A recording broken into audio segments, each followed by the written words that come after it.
Cleaning wastewater from the textile dyeing industry.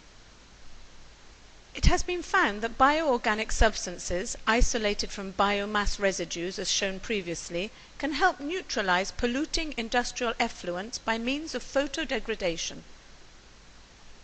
The cleansing ability of bioorganic substances derived from biomass residues is similar to that of naturally occurring bioorganics present in watercourses when exposed to sunlight.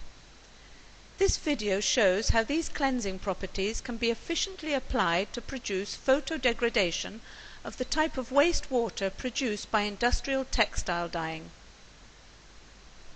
In order to fully appreciate the importance of these cleansing properties, we should remember that currently the textile industry uses more than 3,000 dyes, and that it is estimated that about 15% of the world's dye production is pumped out into the environment during the dyeing process.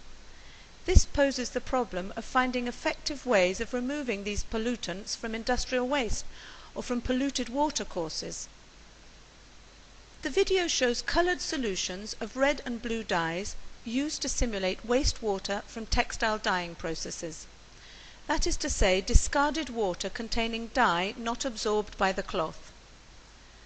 The solutions used here have been recovered from the dyeing experiments carried out previously. They include both neat dye solution as well as the combination of dye solution and the biosurfactant which has been added to help the dyeing process. 4 samples of dye solutions, 2 blue and 2 red, are transferred from their original containers to glass flasks. These glass flasks can contain the same amount of liquid but allow more of the liquid's surface to be exposed to the atmosphere. 1 red sample and 1 blue sample contain the bioorganic substances, while a second red sample and blue sample do not. The 4 flasks are placed inside a solar box. This is a chamber equipped with a lamp which, when activated, simulates sunlight. The box is closed and the lamp turned on. After 6 hours, the lamp is turned off and the flask removed from the solar box. If we look at the contents of the flasks, we can now see that the liquid containing the bioorganic substance is white, whereas the red and blue dye solutions without the addition of bioorganic substances have maintained the same intensity of colour they had before being placed in the box. The apparent disappearance of the dye may be more accurately evaluated by means of instrumental analysis using a spectrophotometer. The graphs obtained from the spectrophotometer analysis show that before exposure to the solar light, light absorbency is high for all types of dye solutions. However, after the different solutions have been in the solar box, the spectrophotometer shows a different story.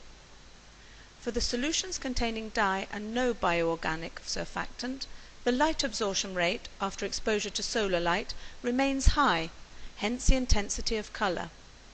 However, light absorption is practically non-existent for the solutions containing dye and biosurfactant.